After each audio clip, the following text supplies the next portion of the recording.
메이저리그 최고의 선발진. 그 다저스가 흔들리고 있습니다. 안녕하세요. KBO 야구 허브에 오신 것을 환영합니다. 1선 발급 투수만 무려 4명. 압도적인 깊이로 리그 1위를 평가받았던 다저스. 하지만 지금 그 완벽해 보이던 선발진의 균열이 생기고 있습니다. 부상, 부진, 그리고 예측 불가능한 변수까지. 과연 다저스는 이 위기를 버틸 수 있을까요? 지금부터 그 충격적인 상황을 하나씩 짚어보겠습니다. 야구야구 김영준입니다. 한 스포츠 채널에서는 다저스 선발진을 메이저리그 전체 1위로 평가했습니다. 1선 발급 투수가 무려 4명이나 포진해 있고 뎁스까지 뛰어나다는 점이 이유였습니다. 포스트 시즌에서도 투수들의 컨디션을 철저히 관리할 수 있기 때문에 의심할 여지 없이 최고의 선발진이라는 평가였죠.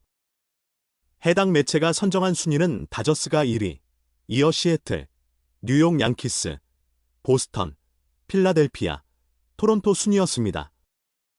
그 뒤로는 텍사스, 디트로이트, 뉴욕 매츠, 피츠버그가 이름을 올렸습니다. 하지만 현실은 그 평가와 조금씩 어긋나고 있습니다. 다저스 선발진의 이상 신호가 감지되고 있습니다. 먼저 블레이크 스넬. 시즌 초 2달을 결장할 가능성이 제기됐습니다. 여기에 케빈 스톤 역시 수술을 받은 어깨 부위에 염증이 생기며 복구까지 시간이 더 필요할 것으로 보입니다. 그리고 가장 큰 문제의 사사키입니다. 이미 10번의 경기에서 심각한 부진을 드러냈습니다. 최근 경기에서는 단 2이닝 동안 무려 8실점 가까운 투구를 기록했습니다. 시범 경기 4차례 등판에서 8과 3분의 2이닝 동안 볼넷 15개, 실점 15점, 평균 자책점은 15점대에 달합니다. 삼진보다 볼넷이 더 많습니다. 9이닝 기준으로 볼넷이 15개를 넘는 수치입니다. 이 정도면 선발은커녕 마이너리그에서 시작해야 할 수준입니다. 하지만 데이브 로버츠 감독의 생각은 달랐습니다. 지금 당장 다른 대안을 찾는 건 도움이 되지 않는다. 시즌이 시작되면 결국 생산성의 문제겠지만 지금은 최대한 지원하겠다는 입장입니다.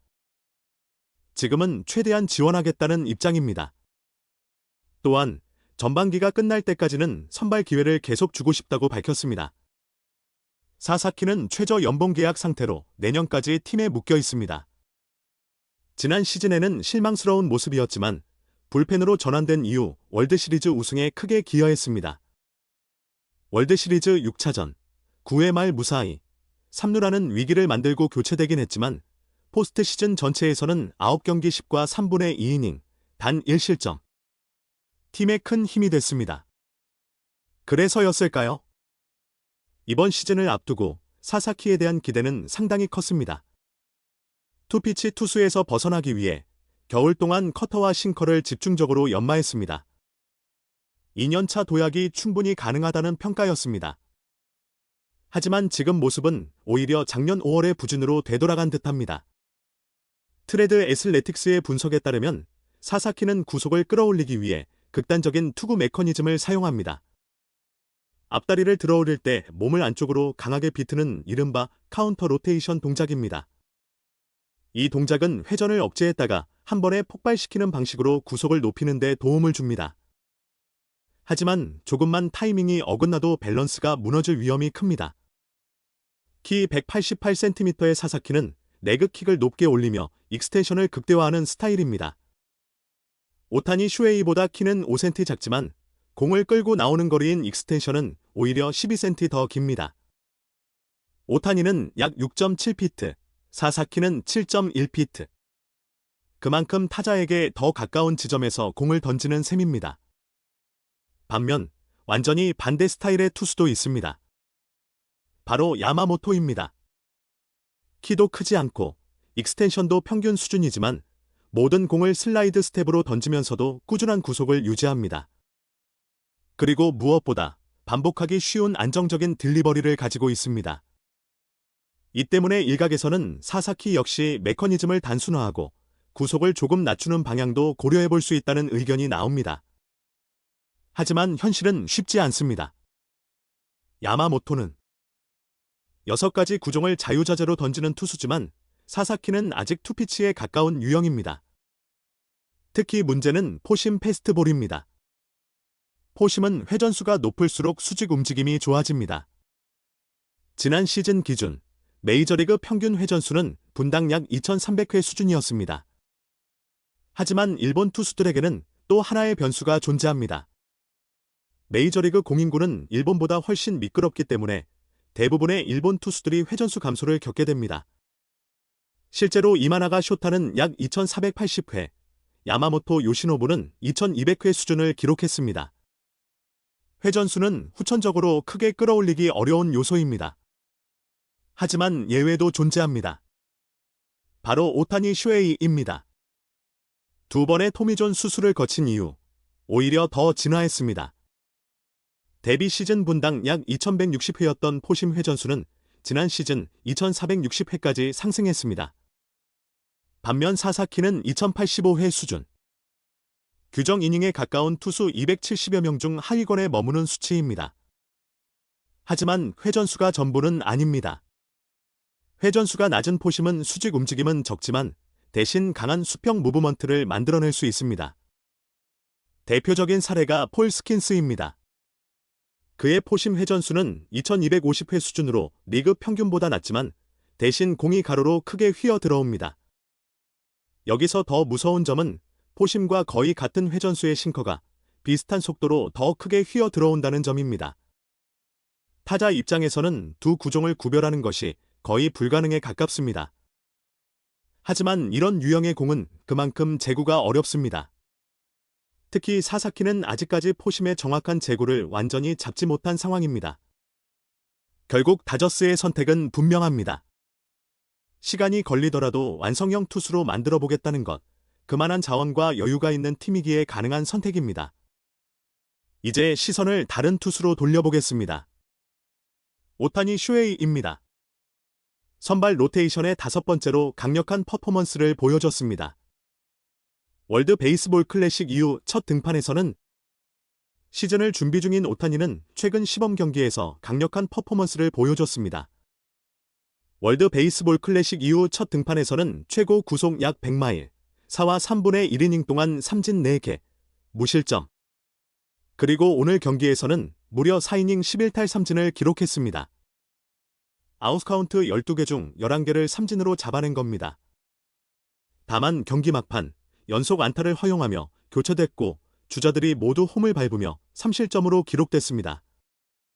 그럼에도 불구하고 오늘 오타니의 투구는 분명 인상적이었습니다.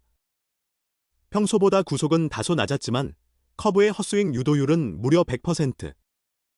싱커로도 4개의 헛스윙을 이끌어냈습니다. 데이브 로버츠 감독 역시 첫 등판보다 더 좋았다, 이렇게 평가하며 모든 구종에 대한 자신감이 느껴진다고 극찬했습니다. 한편 다저스는 부상자 명단에도 변화가 있었습니다. 바비 밀러가 60일 부상자 명단에 오르며 장기 이탈이 확정됐습니다. 현재 60일 명단에는 에반 필립스, 키케 에르난데스, 그리고 바비 밀러까지 총 3명이 포함됐습니다.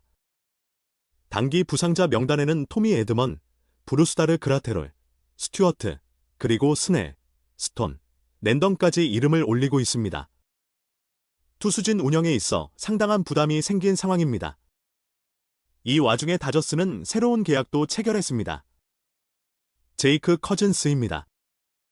2024년 뉴욕 양키스에서 좋은 모습을 보였지만 지난해 여름 토미존 수술을 받으며 올 시즌 등판은 사실상 어려운 상태입니다. 그럼에도 불구하고 다저스는 서비스 타임이 남아있고 마이너 옵션도 활용 가능한 점을 고려해 장기적인 자원으로 확보한 것으로 보입니다. 참고로 커즌스는 미국 미식축구 쿼터백 커크 커즌스의 사촌으로도 알려져 있습니다. 이제 타자 쪽 소식입니다. 이정후 역시 개막을 앞두고 시범 경기를 성공적으로 마무리했습니다. 멕시코 리그 팀과의 경기에서 볼넷을 골라냈고 3런 홈런까지 기록하며 강한 인상을 남겼습니다. 이정후는 해당 경기를 제외하고도 완벽에 가까운 타격 감각입니다. 시범 경기 8경기에서 타율 4할이 넘는 성적과 함께 출루율과 장타율을 합친 오패스 1.1을 훌쩍 넘겼습니다. 완벽에 가까운 타격 감각입니다. 다가오는 개막 시리즈, 뉴욕 양키스를 상대로 3연전을 치르게 됩니다. 상대 선발은 맥스 프리드, 그리고 캠 슈리틀러, 윌 워런이 예상됩니다. 프리드와 슈리틀러는 아직 상대 경험이 없지만 지난 시즌 양키 스타디움 원정에서는 단 3경기에서 홈런 3개, 타점 7개를 기록했습니다. 특히 카를로스 로돈을 상대로 2개의 홈런을 때려내며 강한 인상을 남겼습니다. 이번 시리즈에서도 그 흐름을 이어갈 수 있을지 기대가 모이고 있습니다. 한편 샌프란시스코 자이언츠는 유망주 정리에 나섰습니다. 마르코 루시아노에 이어 루이스 마토스까지 방출을 결정했습니다. 두 선수 모두 마이너 옵션이 없다는 점이 결정적인 이유였습니다. 한때 유망주 랭킹 상위권에 이름을 올리며 큰 기대를 받았지만 결국 메이저리그에서 자리 잡는 데는 실패했습니다. 자이언츠는 대신 초청 선수로 시범 경기에서 폭발적인 활약을 보인 제드 올라비아를 로스터에 포함시켰습니다. 또 다른 팀 소식입니다. 시카고 컵스는 피트 크로우 암스트롱과 대형 계약에 성공했습니다.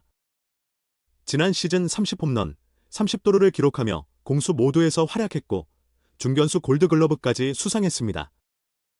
일각에서는 플래티넘 글러브를 받아도 이상하지 않았다는 평가도 나왔습니다. 이 계약은 3년 차부터 8년 차까지를 포함하는 6년 총액 1억 1,500만 달러 규모입니다. 옵션은 없지만 성적에 따라 최대 1억 3,300만 달러까지 상승하는 에스컬레이터 조항이 포함되어 있습니다. 사실 컵스는 이미 지난 시즌 개막 전에도 연장 계약을 시도했지만 당시에는 합의에 실패했습니다. 지난해 전반기에는 MVP 후보로 거론될 만큼 엄청난 활약을 펼쳤지만 후반기에는 다소 기복을 보였습니다. 그럼에도 불구하고 월드 베이스볼 클래식에서 강한 존재감을 드러내며 스타성을 입증했습니다.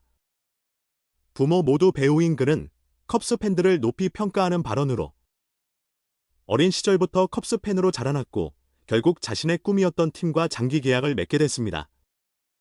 또한 과거 인터뷰에서는 다저스 팬들과 비교하며 컵스 팬들을 높이 평가하는 발언으로 화제를 모으기도 했습니다. 이어서 디트로이트 소식입니다. 디트로이트는 유망주 코너 그리핀에 이어 파이프라인 랭킹 2위 케빈 맥고니그를 개막 로스터에 포함시켰습니다. 시범 경기에서 5할이 넘는 타율과 뛰어난 선구안, 그리고 안정적인 수비까지 보여주며 강한 인상을 남겼습니다. 트리플 A를 거치지 않고 곧바로 메이저리그 데뷔를 하게 됩니다. 툴 자체는 폭발적인 유형은 아니지만 타격 능력은 최상급 평가를 받고 있습니다. 주전 3루수로서의 기대감이 매우 큽니다. 그리고 중요한 포인트 개막 로스터에 포함됐기 때문에 만약 신인왕을 수상하거나 MVP 투표 상위권에 들게 된다면 디트로이트는 보상 지명권을 얻게 됩니다. 이 역시 팀 입장에서는 상당히 큰 이득입니다. 올 시즌 젊은 선수들의 도전과 기존 강팀들의 균열이 동시에 나타나고 있습니다. 과연 다저스는 이 위기를 극복하고 다시 최강 선발진이라는 타이틀을 지켜낼 수 있을까요? 앞으로의 흐름을 계속해서 지켜봐야 할 것 같습니다. 야구야구 김영준이었습니다. 오늘 전해드린 소식, 여러분은 어떻게 보셨나요? 완벽해 보였던 다저스 선발진, 하지만 그 이면에는 분명한 불안 요소들이 존재합니다. 부상으로 이탈한 핵심 자원들, 그리고 기대에 미치지 못하는 투수들까지. 이 모든 변수가 시즌 전체에 어떤 영향을 미칠지 지금부터가 진짜 시험대입니다. 그럼에도 불구하고 다저스는 여전히 리그 최상위 전력을 보유한 팀입니다. 시간을 투자해 선수들을 성장시키려는 선택이 과연 어떤 결과로 이어질지 올 시즌의 가장 큰 관전 포인트 중 하나가 될 것으로 보입니다. 한편 오타니 슈에이의 압도적인 퍼포먼스, 이정후의 완벽한 타격 감각, 그리고 각 팀들의 과감한 결단과 변화까지. 야구는 지금 이 순간에도 여러분을 찾아뵙겠습니다. 지금까지 끊임없이 새로운 이야기를 만들어내고 있습니다. 여러분은 어떤 장면이 가장 인상 깊으셨나요? 댓글로 여러분의 생각을 자유롭게 남겨주세요. 앞으로도 더 빠르고 더 깊이 있는 야구 이야기로 여러분을 찾아뵙겠습니다. 지금까지 야구야구 김영준이었습니다.